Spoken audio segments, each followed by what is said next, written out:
Yo, what's up? It's your boy Smokin Niner guys coming at you with another stream review. Nope, not a stream review.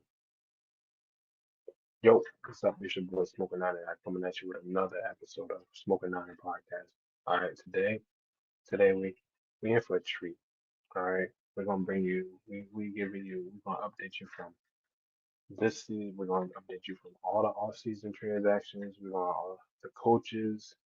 Uh, we got free agency.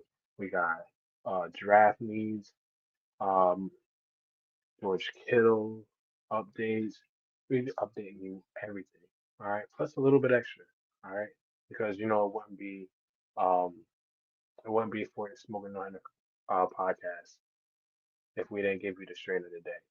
All right, strain of the day is no other than I figure I bet you I can show you. I can show you better than I can show you. All right, we got Airheads from all hours. Sativa dominant. All right, sativa dominant. No, indica dominant.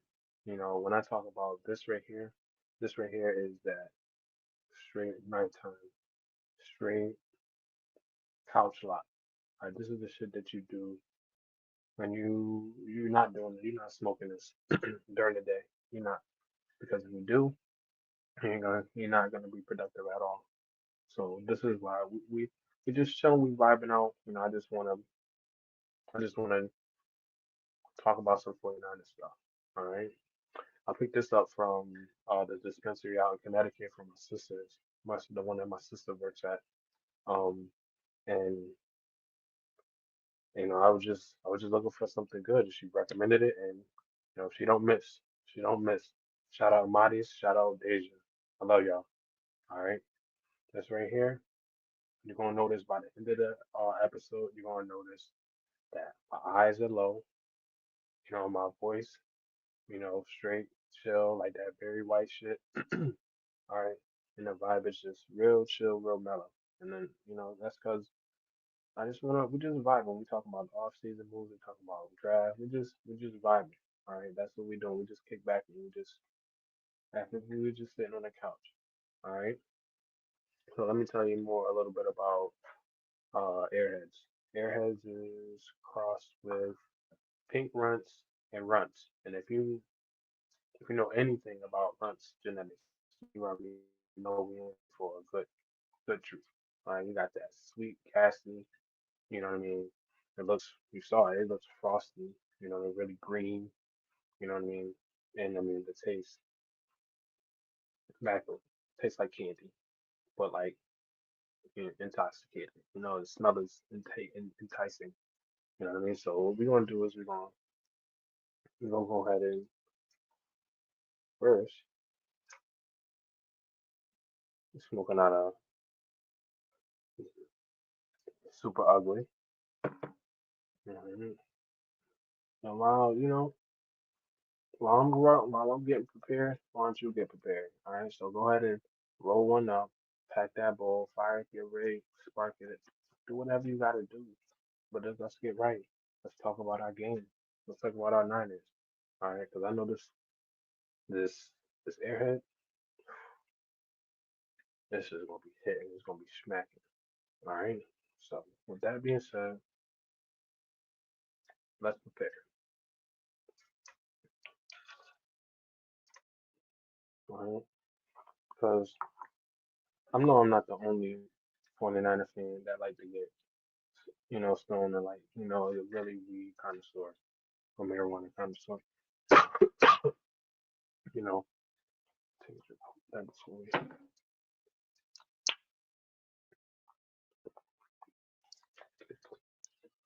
you know. So, all right, I'm ready. Are you ready? Are you ready? All right. So we're gonna fire it up. Then we're gonna come back. We're gonna talk about some 49er updates and 49er content. All right. Got my head wick.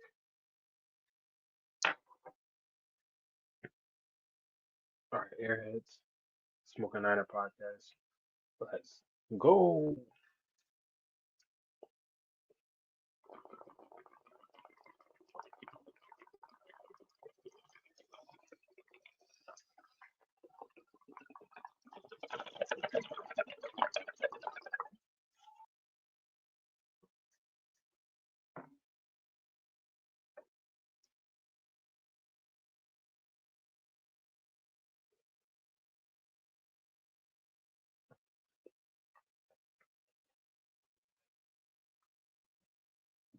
I'll be back.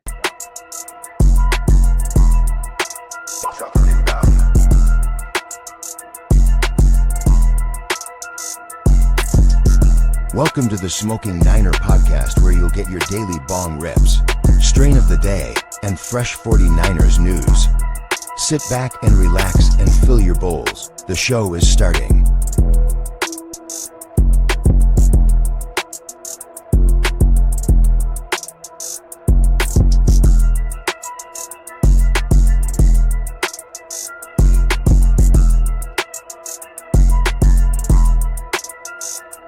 Smoke something, bitch.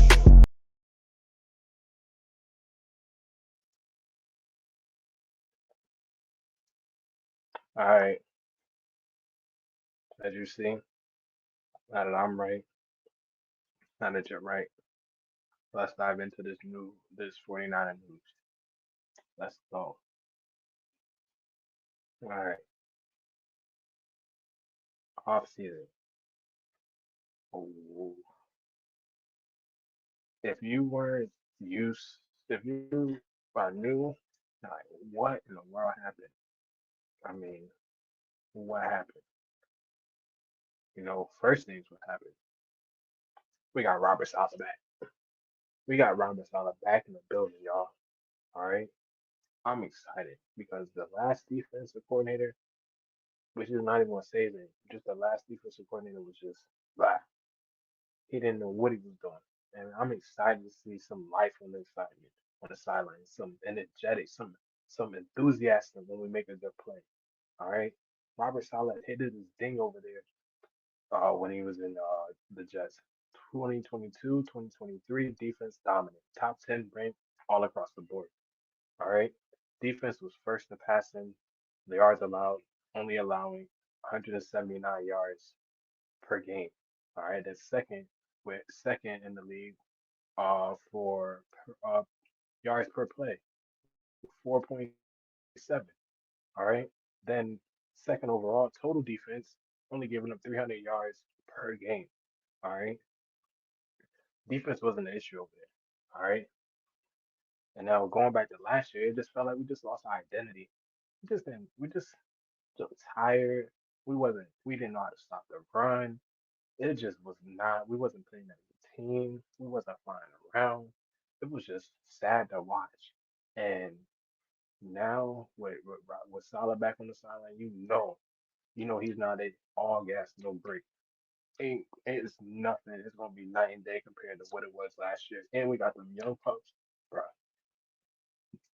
It's a wrap. Salah, forget about it. I'm ready. All right.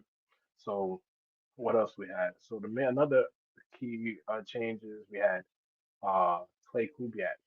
Um, not necessarily new. This is his fourth year with the team, but this is his first year as uh OC passing game coordinator. Um, quietly he's played a big role in the development of Brock Purdy, and I think now Kyle Shanahan is like, well, let's reward him because each year Brock Purdy has been improving every year under under Clay. All right, he was Brock Purdy was one of the first quarterbacks to throw 30 touchdowns since 2001. You know what I mean? Look at all the quarterbacks we had since 2001. You know what I mean? That's crazy. The chemistry between them is just obvious, and I'm hoping that he gives Clay more responsibility as the year goes on and as the years go on. Because it's obvious that with this not obvious, but with this new role, and these new weapons that we've gotten to complement Brock, this passing game is leading up to the next level. I mean, it's going up to the next level. All right. And the next coaching change that was major is special teams. Man, special teams was horrible, horrible, man, horrible. I'm talking about horrible, terrible, terrible. All right, PFF ranked us. I think it was 10. But if you watch those tapes, I mean, you watch those games, we was not 10. We was low. We was probably second or third worst in the league. You know what I mean? The worst.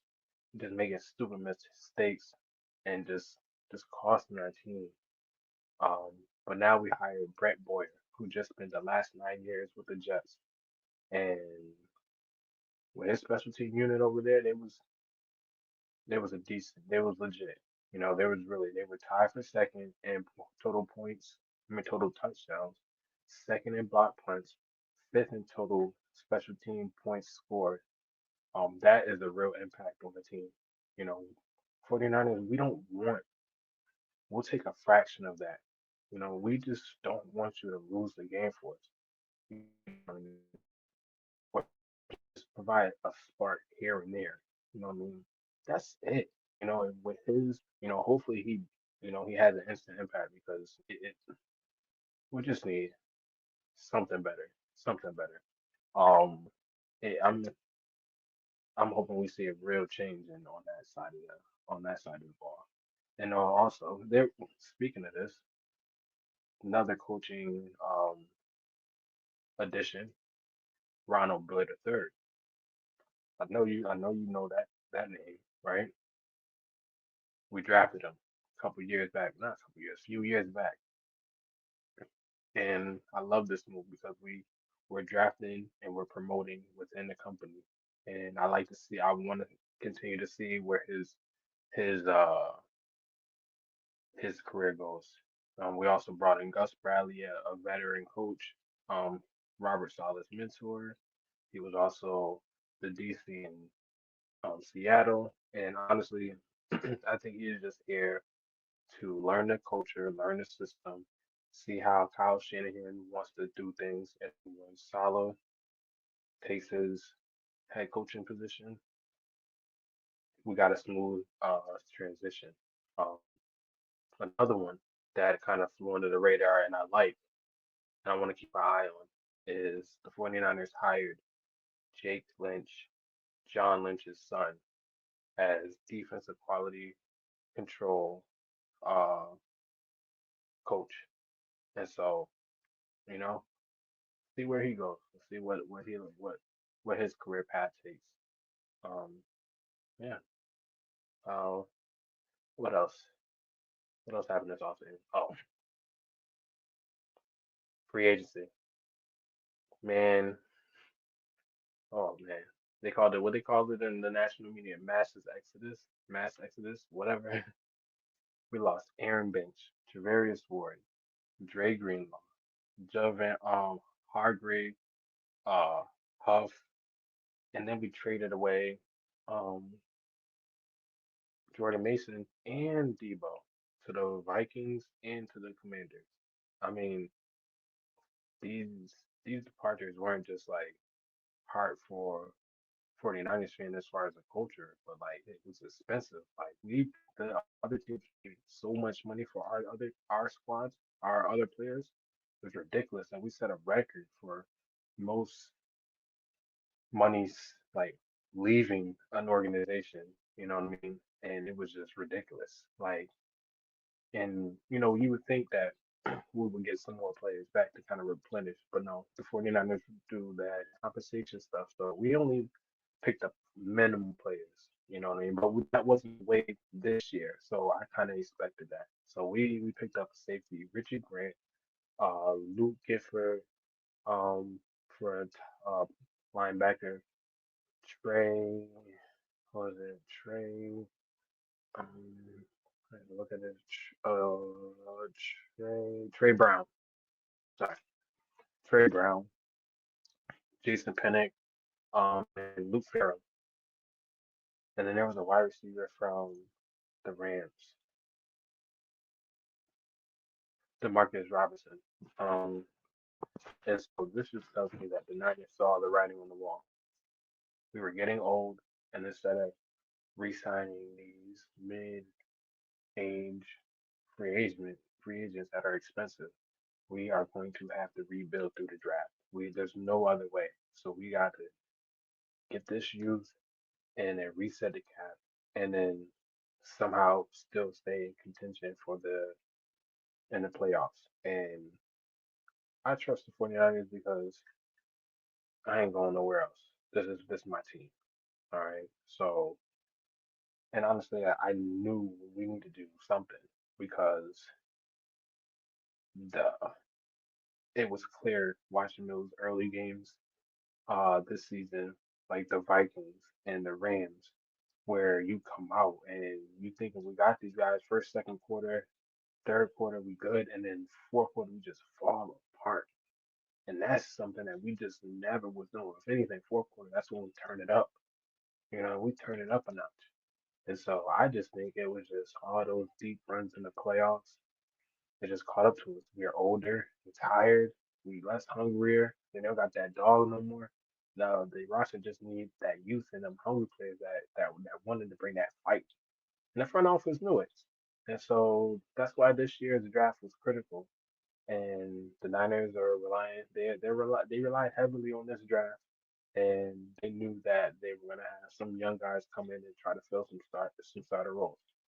And that's something that they really haven't done in the past. And so I think that's what rubbed some Niner fans the wrong way. But at the end of the day, you just have to, if you're a Niner faithful, you just have to roll with it. You just have to roll with it, man. And that's it. You know. Um. So that's it. So, but I mean, as we're going into, we're gonna transition and we're gonna talk about the draft. All right. So the draft this year it was it had to this is I think this is gonna be one of those drafts that we're gonna look back and it was like, yeah, that 2025 draft, yeah, you picked up. It was good for the defense. We had 11 picks, four of them in the top 100. Total, and total four of them in the top 100, and we wanted to trade back to get more. So what type of tip they was on. So uh, and after watching how the draft played out, it was clear that the front office was focused on getting younger, tougher, and most importantly, stopping the run. Above all things, stopping the run was the most important thing this this draft, and I'm okay with it because last year the run game was horrible. And then so starting with the first pick, we picked with the 11th pick we picked Mykel Williams, defensive end out of Georgia. And man, this pick with this pick, and I mean he was one of the best run defenders in all of college football. PFF gave him a 82 point 82.9 run defense grade. And when you put the tape on, ain't nobody running by him.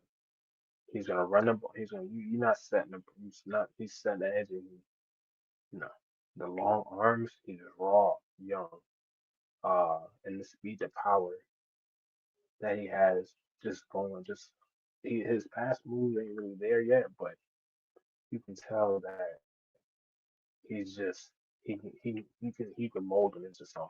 And with the right coaching, he can develop into an all pro. That's the ceiling. You know what I mean? And I feel like we have the coaches to do that. Honestly, I mean, it's been a while since Chris Cassell has really had prime talent to really work with, and this is the year that he shows what he's worth. All right, and then our second round picks, pick 43, we double down on the defensive line, and who do we pick? Big boy Alfred Collins from Texas, another elite run stuffer with an 85 PFF run grade. I mean, Collins can line anywhere, anywhere. And so, that kind of versatility, along with Mike, he's only setting himself up to contribute day one. All right. And so, just with those first two picks, you can tell right away the 49ers were not interested in following any type of trends. They didn't care what the rest of the league was doing. They didn't care who the best player was available. They wanted their guys. All right. They wanted dogs. They wanted dogs in the trenches. All right. And then they wanted people who was just ready to fly around and stop the run. And with the third round pick, I mean, even though it was a head scratcher, I can dig it because at pick 75, we took Nick Martin, linebacker from Oklahoma State.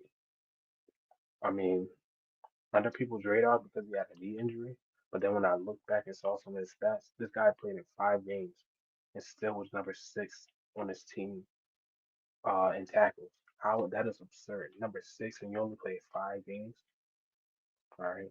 So I think if this guy, if the Niners think that this guy can replace Greg Greenlaw, I mean they've been really good on linebackers. And so if this is the guy they think they can replace Greg Greenlaw and push D Winters, hey, let's go.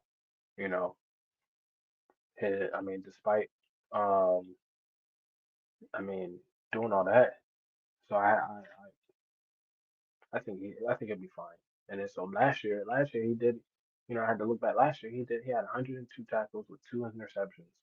You know what I mean? So I think he was primed to break out this year until he had that knee injury. And so I think the 49ers might steal. And so only we'll see.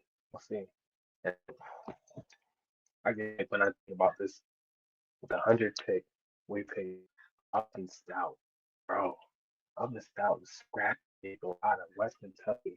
That phone call, man. I will play it again. You've seen it. You've seen it. It's all over social media. Uh, coach, let's do it. Let's do it, coach. I mean, that joint fired me up. I mean, I almost like dropped a tear just watching it because I felt it coming off the screen. You know what I mean? I'm ready for him. I'm ready for him to watch. Young, feisty, in your face ball hawk. Got a PFF score of 90 in the run department, and this man loves the blitz. You know what I mean? They think he can do what Kawan Williams was doing. You know what I mean? So that's the kind of nickel you want. Someone that's going to set the tone and then also come in and let Demo stay on the side. And you got dogs all up and down that D. And man, it's if he comes and do that, he's going to have an immediate impact. Immediate impact. Because we got nothing but dogs in that on that defense. And this is what we need. Dogs and trendsetters. And speaking of dogs, how about pick 113 CJ West? This man said, this man is just a monster. All right, monster, 6'2", 317 pounds, right? From Indiana. He's got an 88.3 PFF grade and then an 88 elite run defense score.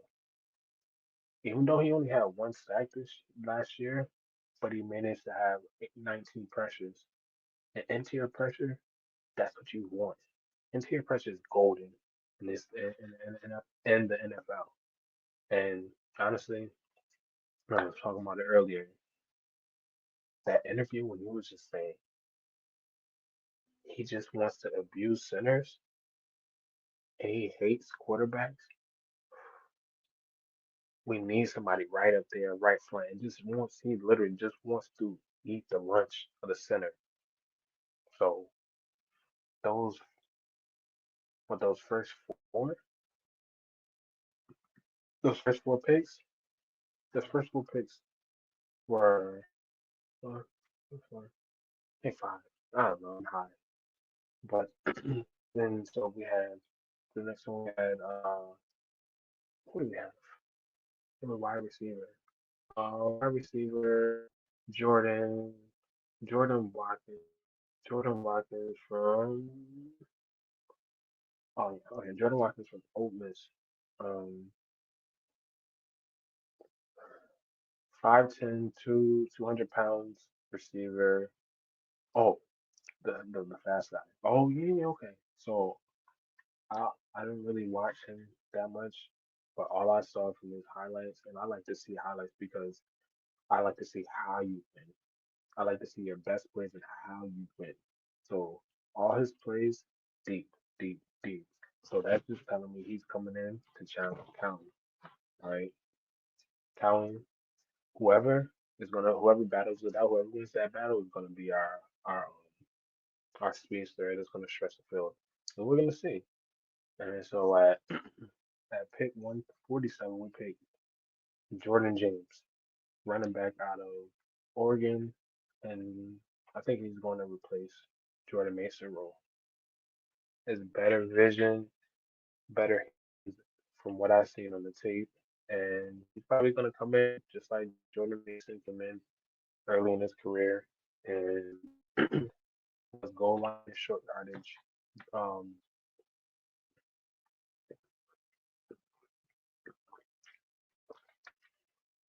short yardage, short yardage offense. You know, so with pick with the pick 60, that's what. So with that pick, with him being able to, I'm showing the top more about Jordan James. Um, with him, you're gonna see if he can, you know, make a couple plays and then take advantage of the small opportunities that he gets. He'll be fine. He's he'll be fine.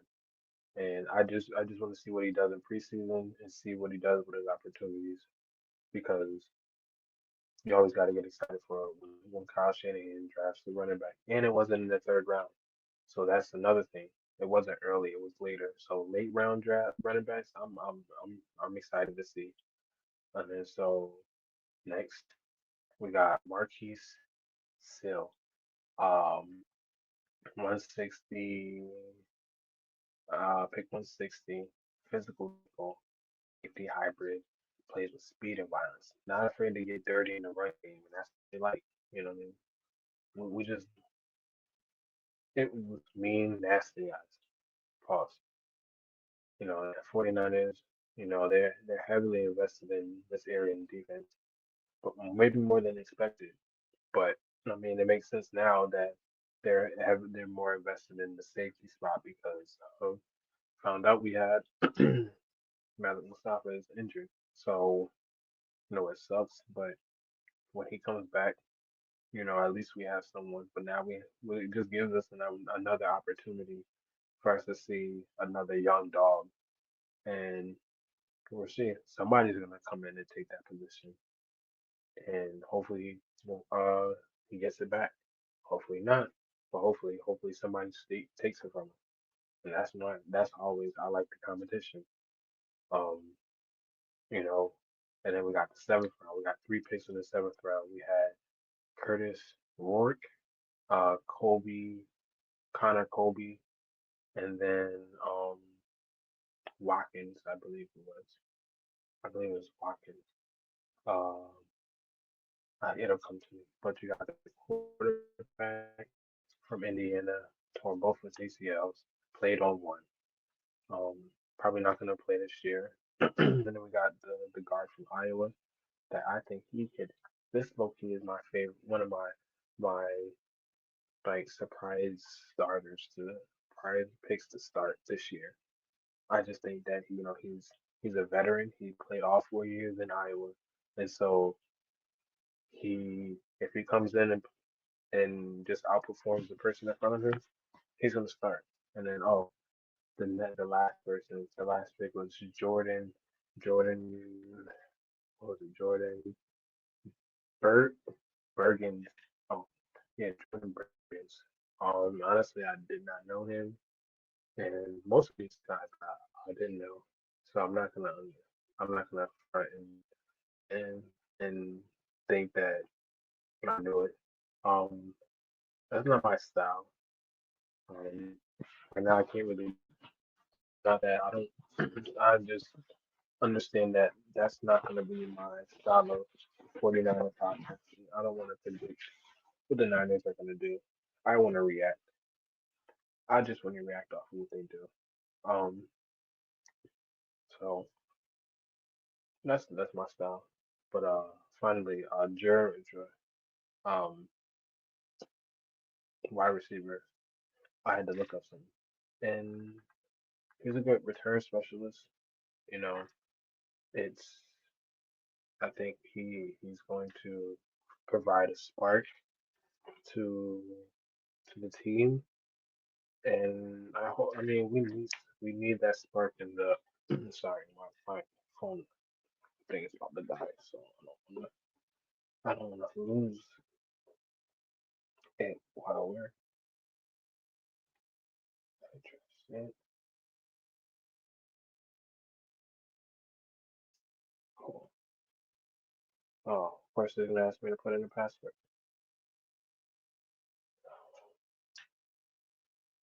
Okay.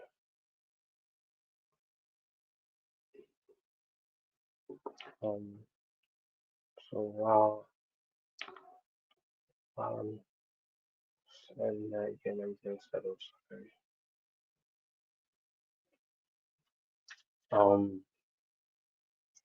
Man, he's a long shot, a 7 round pick. You know, I would love for all these picks to have an impact on our draft, but honestly, he won't. You know, he won't. Um, so I think overall, this draft is we're not gonna.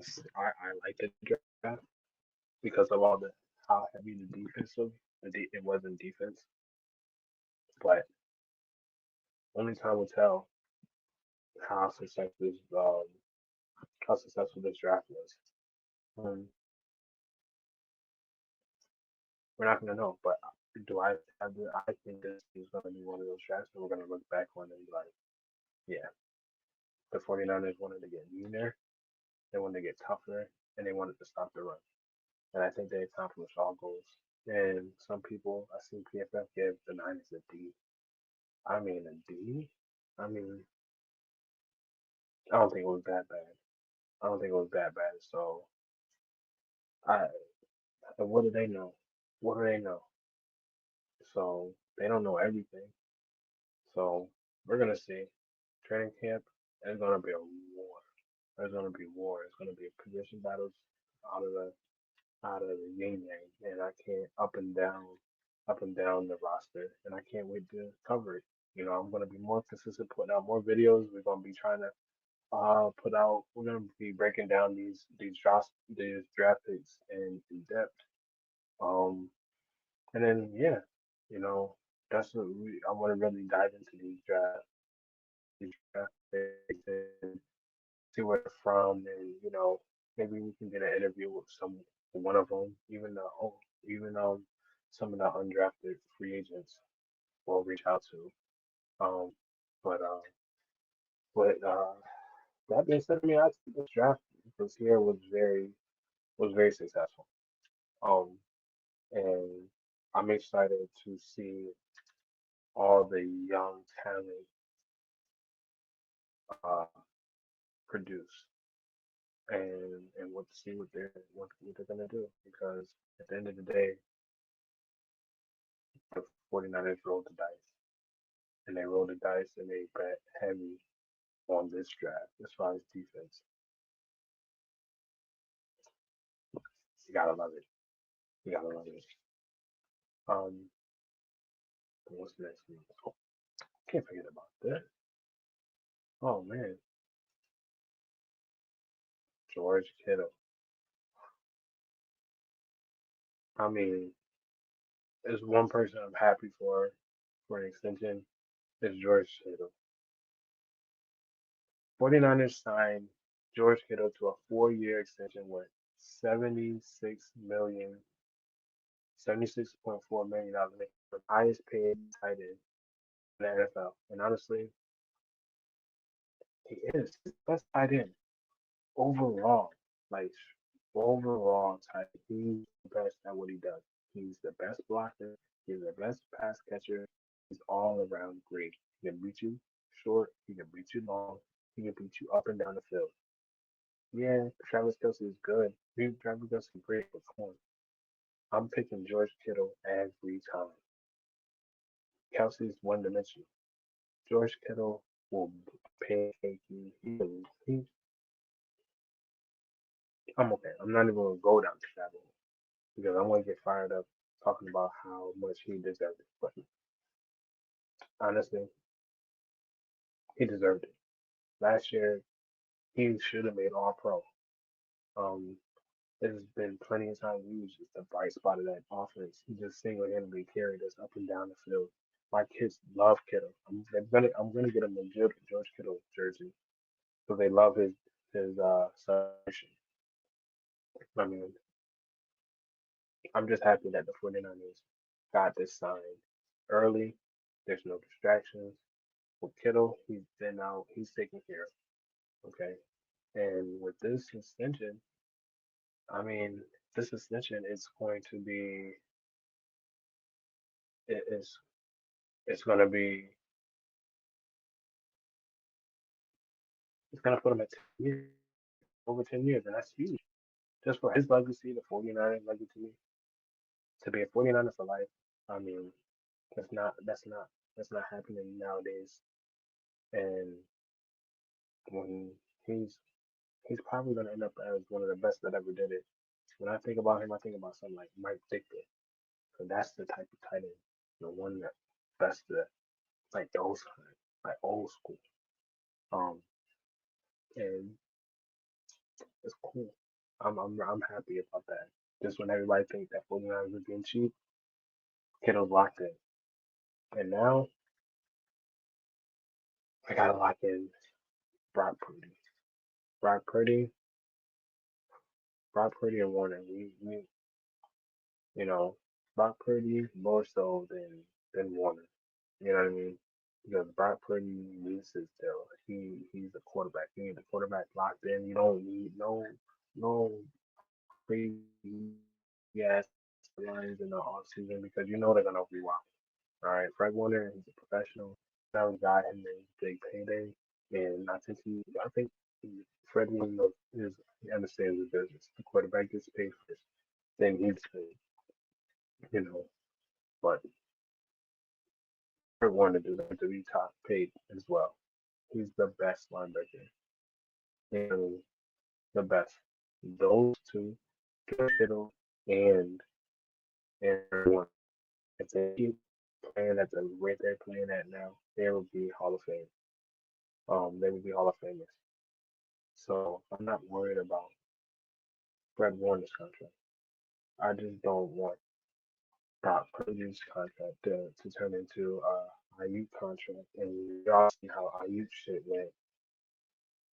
Distraction, bad attitude, came in um not in shape, and then was trying to play catch up. And what happens? You get hurt. You know, not saying he deserved to get hurt, but it's just all those things, just lining all those things up. It's just not good. It's just not good. And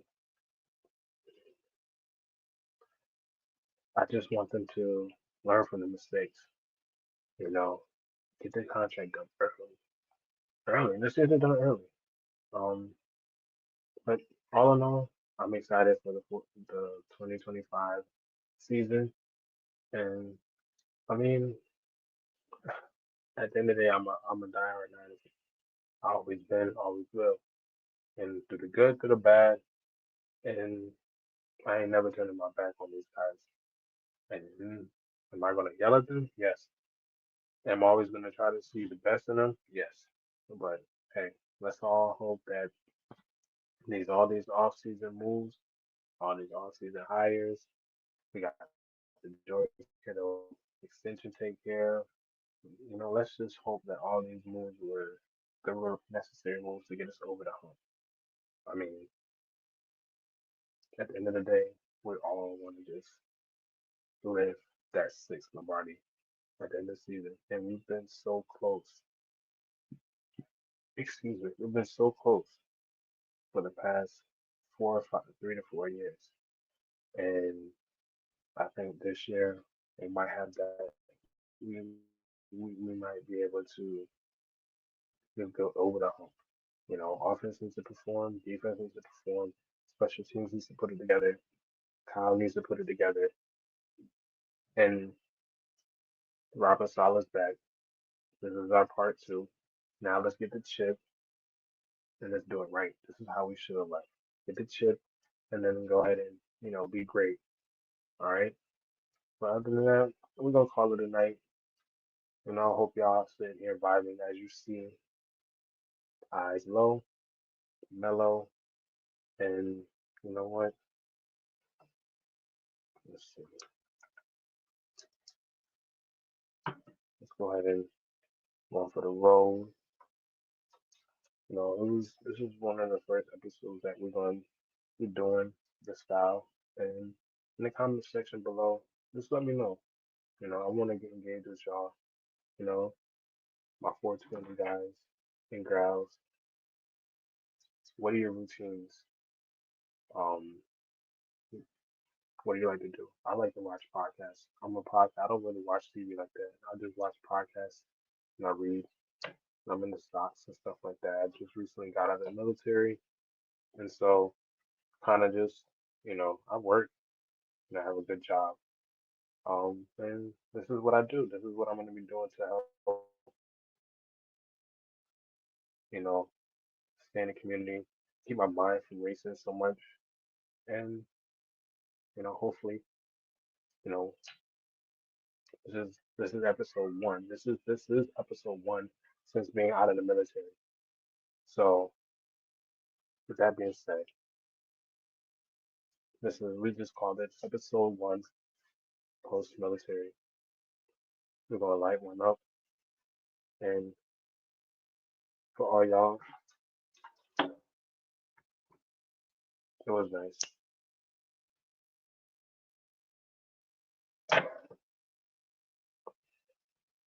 Let's go.